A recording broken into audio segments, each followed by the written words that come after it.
Сегодня видео, наверное, типа учебного пособия, даже, возможно, в убыток себе, потому что многое я не буду ускорять, я хочу, чтобы желающие могли внимательно все посмотреть и чему-то научиться. Знаете, сейчас такое время, что мало ли, возможно, каждый из вас завтра начнет этим заниматься либо у себя дома, либо зарабатывать этим, потому что эта работа будет постоянно всегда востребована. И если вам кажется, что это так все просто, как у меня, на самом деле нет. Поэтому смотрите внимательно, учитесь, запоминайте, может быть, пригодится. Я сам иногда учусь ремонтировать машину, смотрю многие ролики.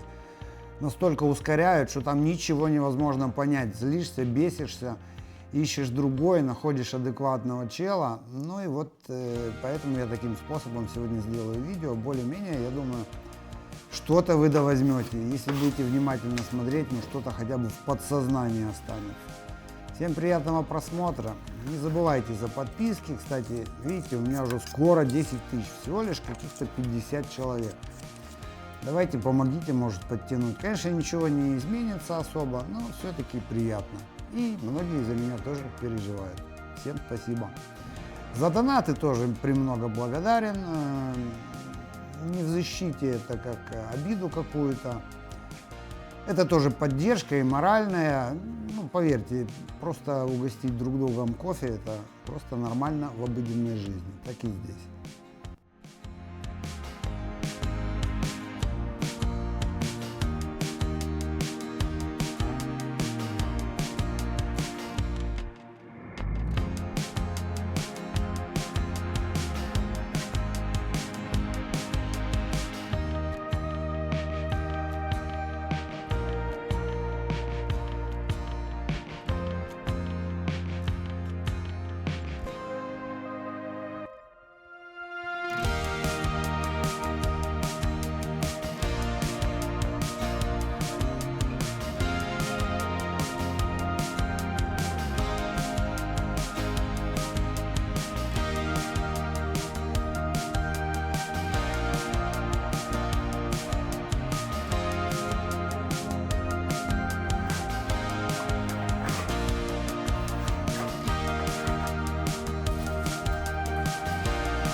Кстати, об углах. Углы очень важная часть ремонта, что ли, потому что именно они потом выделяются больше всего. Я не знаю, они создают тени какие-то.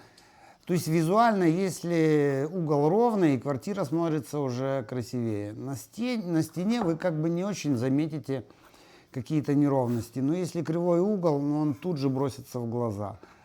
И многие их все-таки не умеют делать. Я вам рассказывал, что каждый хочет взять стену попроще, побольше, а вот эти вот какие-то маленькие уголки, там, откосы, они все время оставляют какому-нибудь дурачку типа. Ну и получается, что, как я вам объяснял тоже, кто помнит, мне приходилось в основном это делать, такую мелочь, и я наловчился за многие годы. Мне это даже по-своему и нравится. Также внутренние углы очень важно несколько раз очень вдавливать в угол американой, тогда он получается ровный, красивый. Можно и пальцем, но я все-таки предпочитаю, мне больше нравится, когда он вырезанный, так сказать, американой. Ну или шпателем. Ну, как видите, шпателем я только какие-то мелочи делаю. Ну а дальше под музыку. Напоминаю, я в основном всегда работаю под музыку, ну иногда под радио. И то, что вам нравится, и вроде бы она у меня более-менее неплохая, я, напоминаю, тоже за нее плачу, и только чтобы вам было в удовольствие ее слушать. Плачу я за нее в год 130 евро.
Скажу вам, надо всегда стараться достаточно толстый слой ложить. И не один сегодня, а потом завтра, а желательно все сегодня за один раз, чтобы шпаклевка была мягкая. И когда вы доводите ее до правильного слоя, скажем, там, где, присмотритесь, где остаются светлые места, это значит, что мало шпаклевки. Я всегда добавляю. Ну, вот такая сметана у меня получилась. Ведро лучше помыть перед следующим замесом. Потому что что-то на стенках остается, засыхает, прилипает. Кстати, часто многие делают ошибку, что очень густую шпаклевку делают. И еще и через 10-15 минут она еще гуще становится, начинают мазюкать, оно не идет. Они не знают, что с этим делом делать. Ну, в общем, нюансов, как всегда, много.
которых вы даже не знаете. Сталинка, потолки 3 метра, лепнина, стенка хейка югославская, ковры натуральная шерсть, туркменские, красные такие, с узорами, хрусталь, люстра, каскад, висюльки эти пластмассовые под стекло.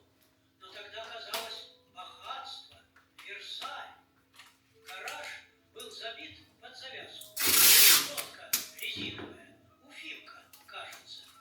Ни разу не надувал. Мотор «Вихрь» в масле, новый. Палатки, спальники, набор инструментов немецкий. Все думал, вот летом, вот, всей семьей на Волгу. Поедем, уху сварим, природой насладимся, рассветы будем встречать, закаты провожать. Никуда не поехали. Все дела, дела, бесконечные дела. Я сейчас живу в однушке, у внучки. Мне выделили угол, кровать, тумбочка, телевизор, все. Она ж огромная, как гроб. Я сначала взвился. Как так? Я за ней 2 года в очереди стоял. Я директору мебельного коньяк армянский носил. Я ночами отмечался. Это ж статус. А потом посмотрел, а она ж облупилась вся. Лак потрескался сеткой. Дверцы скрипят. Стоит гробина. Полкомнаты занимает. Свет загораживает. И я махнул рукой. Выносите к чертовой матери. И знаете, аж дышать легче стало. Как будто гора с плеч. На тот свет багаж не принимают. Гробов с прицепами не бывает. Мерседес туда не заберешь. Дачу в 3 этажа в карман не положишь. А дети ваши. Вы думаете, они оценят, что вы им квартиры и машины оставите? Что вы горбатились ради них? Ага. Да они перегрызутся за это наследство. Я это 100 раз уже видел. Вспомнить хочется другое. Не карьеру. 79-й год. Мне дали награду «Заслуженный работник». Банкет, музыка, аплодисменты. Я стоял на сцене, меня распирало, как воздушный шар. Вот оно. Я сделал их. Я царь горы. Пришел домой поздно. Тишина. На кухне жена Валя спит за столом. На плите сковородка, укутанная полотенцем. Там картошка и котлета. Валя в старом халате, заштопанном на локте синими нитками. Руки красные от стирки. Она ждала меня, грела ужин и уснула. И так мне тошно стало. Прям вот хоть бой, хоть на стену лезь. Я, а жена в рваном халате. Те люди в зале хлопали не мне, а функции. Сдохну, другого найдут. А эта женщина любила меня просто потому, что я болен. А я крал в нее себя. Отстань, я устал, некогда. Сын в хоккей играл, просил прийти на финал. Я обещал и не пришел. Совещание, сын вырос, стал чужим мужиком. Дочка на утеле. Валя мне потом тихо так говорит, без злости даже, а с тоской. Она стих тогда рассказывать не хотела, плакала, говорила, папа обещал. Ждала папу. Я пришел, когда она уже спала. Это жжет до сих пор, когда вспоминаю.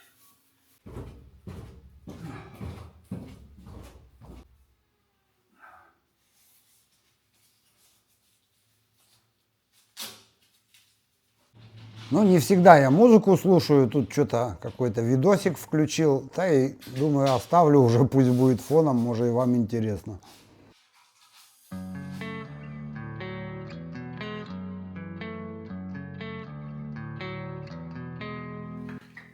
Маску забыл одеть, лень идти.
Все. Закончил я самую дурную работу. Просто так, знаете, на одном дыхании.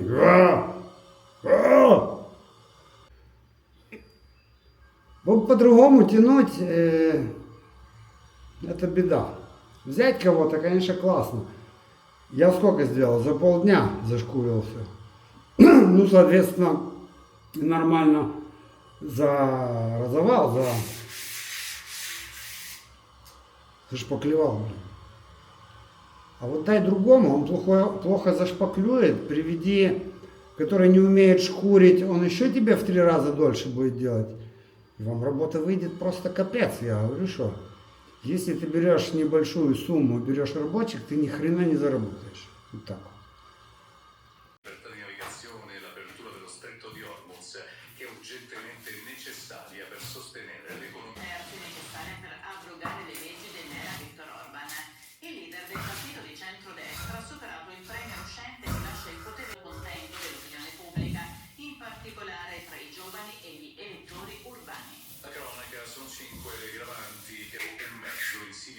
Dovevamo sposarci, lo hanno ammazzato davanti ai miei occhi e sconvolta sarà con i notevoli 11 anni che ho visto davanti a sé quella scena di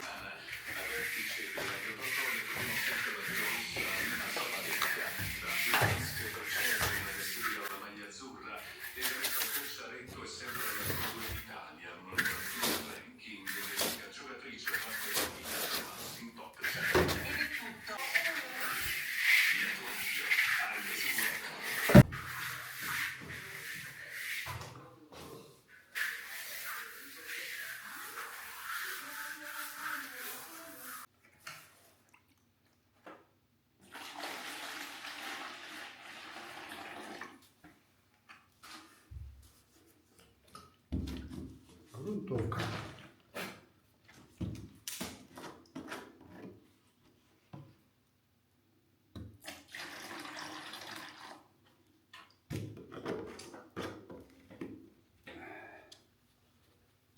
И можно чуть краски добавить.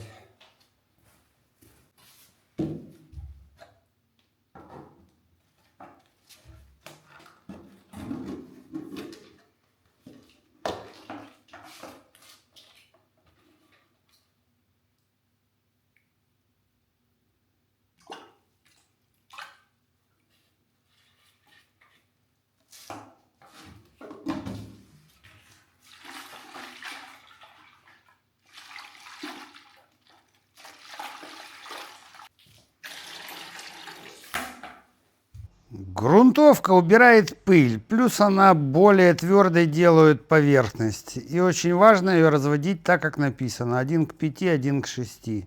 В некоторых случаях можно гуще, но с ней надо быть осторожно. Не должны течь капли, особенно если она у вас сильно концентрированная. Если капля засохнет, вы ее наждачкой не сотрете. Зашпаклевать не зашпаклюете, это просто будет беда, если вы сделаете ее еще 1 к 2, 1 к 3. Фактически это клей ПВА, разведенный с водой.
Итак, приступаем к покраске.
штука.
Кстати, я работаю почти одинаково и левой, и правой рукой. Как-то я рассказывал, у меня была одна неприятность, и левая рука, точнее правая рука у меня не работала месяца 4, наверное, нормально. Ну, приходилось всё делать левой рукой. Вообще я тренировался левой рукой всегда работать, потому что выгодно. Если правая устает, у тебя есть вторая рука, правильно? Бог тебе дал-то 2 руки, но мы почему-то левую руку как-то не знаю для чего бережем. В носу ковыряться, что ли. Ну, для этого тоже можно приспособиться. Еще есть 10 пальцев на каждой руке, и один палец можно оставлять чистым. Кстати, лет 10 я работал, мне вообще не разрешали красить валиком, потому что валиком считалось это как бы, ну, шара такая, а более квалифицированная работа считалась кистью. Это как бы более ручная работа, и она более ценилась, и иногда, ну вот хозяин просто не хотел даже, чтобы там были те пупырышки. А кисть часто, если краска некачественная, она оставляет полосы, и там есть свои нюансы. Ну, последнее время я стараюсь использовать валик. Да и как-то не очень сопротивляются люди.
Эти крышки от коробок были такие желтые. Они, наверное, до установки еще 15 лет назад, где-то 10 лет лежали, еще простояли. В общем, они, во-первых, хрупкие такие, но хотя бы закрасил, и то вид такой более-менее.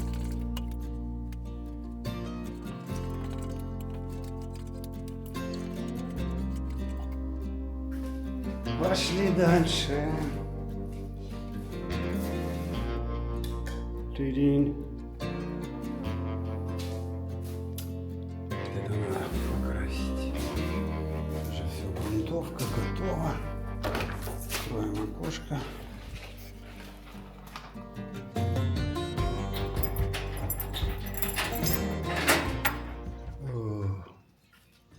Лепота. Так себе лепота.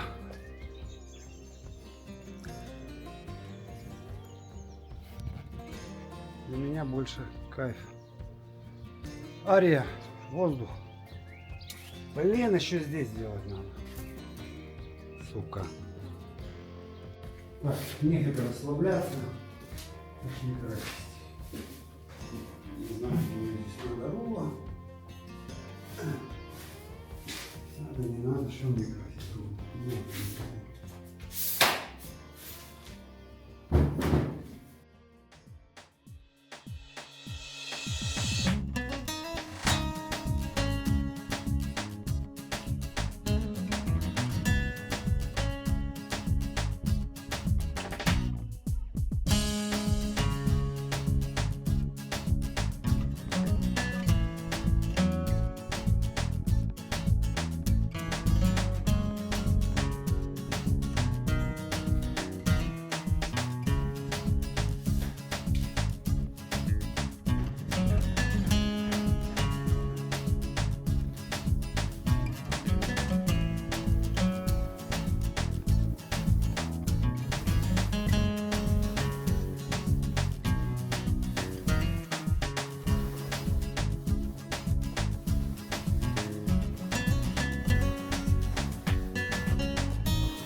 Ну и хотелось бы отметить, как вы уже присмотрелись, все здесь был же и пенопласт, вот эти все кусочки вырезать, сетку вырезать. Сейчас видите, как неудобно. Поэтому маленькая стена, ну бляха-муха, она мне просто съела полжизни.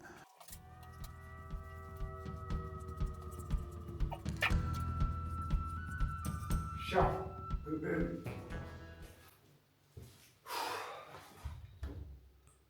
Можно поесть? Класс. Не знаю, ли я там сегодня вторую руку. Лучше бы, конечно, знаете, чтобы сохло. Потому что многие делают большую ошибку. Покрасят и потом по-свежему начинают вторую руку. Оно еще не высохло, не покрылось этой пленкой. И он фактически, когда дает вторую руку, начинает смывать первую.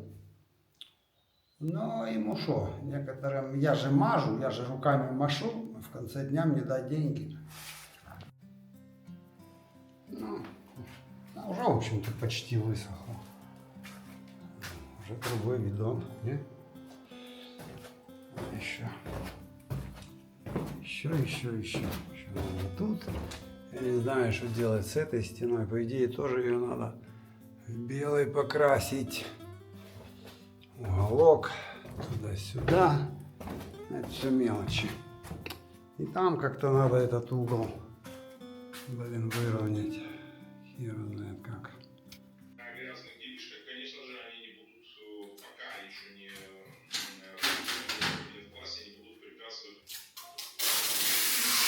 Я думаю, что ушлые венгерские чиновники практически, наверное, как подстраховались для того, чтобы сохранить место. Кстати, это тоже маленькая хитрость, чтобы клей немного ослабить, и чтобы потом скотч не отдирал краску, я таким способом его ослабеваю, так сказать. Раньше они постили по несколько десятков постов в день, сейчас полная тишина. Вот это снято вообще 3 дня никаких новых постов нет. В своем крайнем посте на социальной странице в сети X он критикует Зеленского, точнее, военного, который активно поддерживает кабинет Орбана. Ничего не написал по этому поводу Дональд Трамп, который активно агитировал за его партию. Также Кремль, который включился всеми своими ресурсами, отправил даже политтехнологов, ГРУшников, которые в конечном итоге все и завалили. Последствия будут крайне серьезными, здесь никаких сомнений нет. Но учитель профессии диплом. Прямо сейчас приглашаю вас на бесплатный 3-дневный онлайн-курс обучения профессии гипнотерапевт с полного нуля. Мы подробно разберем, что такое гипноз и почему это наиболее научный и эффективный метод по проработке мышления людей в Италии. И я расскажу, как в Италии построить собственную, частную, успешную онлайн-практику, даже без образования психолога. Плюс выдам пошаговый план поиска платежеспособных клиентов, без вложений в рекламу. И после прохождения вы получите диплом об успешном завершении 3-дневного практикума с печатью Британской академии гипноза. Наши выпускники уже ведут успешную частную практику.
Хотите прикол? Я подобрал вот эту краску под этот фасад.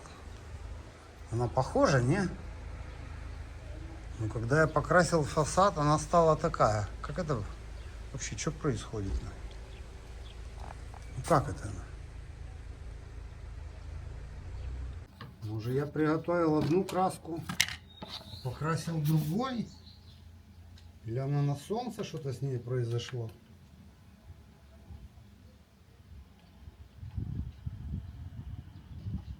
Ничего не понимаю. Я еще, блин, в шоке такой был. Думаю, как? Я же вообще другой цвет сделал. Почему она стала белая? Ничего не понимаю. Не понимаю просто. Какая-то магия. Ладно, еще раз покрашу быстро.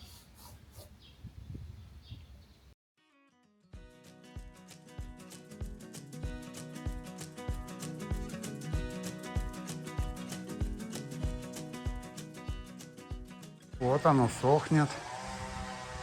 Не знаю. Смотри, Андрей, это еще раз покрасил. Ну, покрасил внутри, знаешь, вот эту полоску. Боже, сколько хотел. Потом думаю, почему же она желтая? А я вот это последний раз покрасил, она же была желтая. Вот такая. Потом высохла, стала такая. Что за магия, блядь? Что-то я ничего не врубился. Смотрю еще раз. Я перепутал какую-то другую банку. Что у меня на обед? Шуба и плов. Кстати, у меня есть своя микроволновка, которую я иногда таскаю на работу. Стоит микроволновка специально для работы. Ну, зато хоть теплое ешь и не портишь желудок так. Ну, давно я уже не таскал. Здесь просто удобно. И нету своей. Я же как-то рассказывал, но мало кто помнит, я работал у еврейки, там, где я ставлю эту беседку на балконе. Я рассказывал, что один раз у нее пришел с бутербродом, она ушла, меня оставила, говорит, ну что, как дела, пришла в обед, ты что-то ел? Я говорю, ел, он бутерброд в твоей микроволновке разогрел. Она говорит, а с чем бутерброд? Я говорю, с прошутто, ну со свининой. Нельзя в мою микроволновку, говорит, это прошутто, свинину. Но это было давно, я уже понял. Я говорю, ну что, давай выкинем, говорю, микроволновку. Ну и красить желательно 2-3 руки давать. И здесь, понимаете, когда иногда хозяин берет сам какую-то дешевенькую краску, он приходится 3-4 руки красить. И на этом лучше не экономить. Нормальная краска стоит от 60 и выше. Все, что там ниже 30, а есть вообще там, черти знает что, это можно закрасить. Есть там хитрости всякие, можно в плохую краску ту же грунтовку давать. Но лучше купить, на этом не экономить. Во всяком случае, мастеру всегда выгоднее. Допустим, вот на вилле Света сама купила 5 банок мне антимуфа, то есть против плесени. Краска была ужасная, мне приходилось, она ни черта не закрывала. И в конце и плесень вышла. Я вам 100 раз говорил, и хозяин этой квартиры тоже, он говорит, я не верю в эти все антиплесени.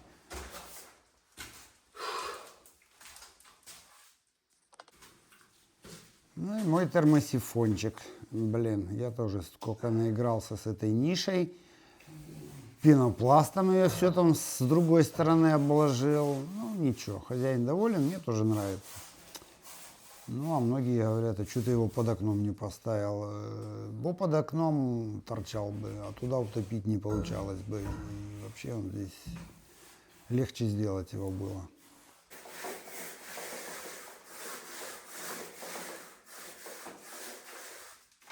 Кстати, все это эконом-ремонт. Я предлагал покрасить все, но Андрей говорит, не, по минимуму. Я говорю, я не хочу лишь бы платить, лишь бы что-то красить. Ну, поэтому вот так вот мудрю. Где-то желтое останется, потолок, где вот грязный был, там подкрасил. В общем-то, оно слилось и почти не видно. Опять же, сэкономил человеку немного денег. Ну, если, скажем, основную стену можно закрасить за 2-3 руки, то вот это вот под потолком этот угол чуть ли не 5 раз приходится проходить. И причем не здесь, а везде так.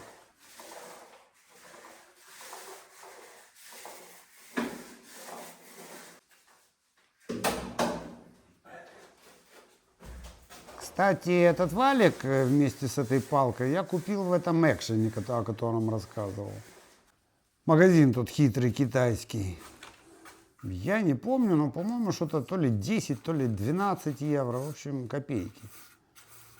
Обыкновенная телескопическая в Leroy Merlin я покупал, стоит около 7-8 евро. И без валика. Сейчас скажете, а почему же я не продезинфицировал антимуфой, антиплесень, або не надо. Думаете, что это плесень, а она опять выйдет? Мне писали через год. Она не от этого выходит. И из-под краски она не выйдет. Если выйдет, это выйдет уже новая, а не эту, что я закрасил. Но это я вам говорю, это не думаю, а я вам говорю. А вы можете там при своем мнении оставаться. Так, еще тут. Так, здесь я сейчас буду гнать шару. Но из-за того, что хозяин не хочет платить много, а мне снять термосифон, опять покрасить, извиняйте, это кусок работы. Кстати, иногда по приколу называют эту кисточку для термосифонов. Или ладно, как вы любите, для радиаторов. Ладно, положить телефон, а то мне немного неудобно, очень много мелочей. Ну, вот как я говорю, уже все белое, вроде все покрасил, а этот угол все высвечивается и высвечивается.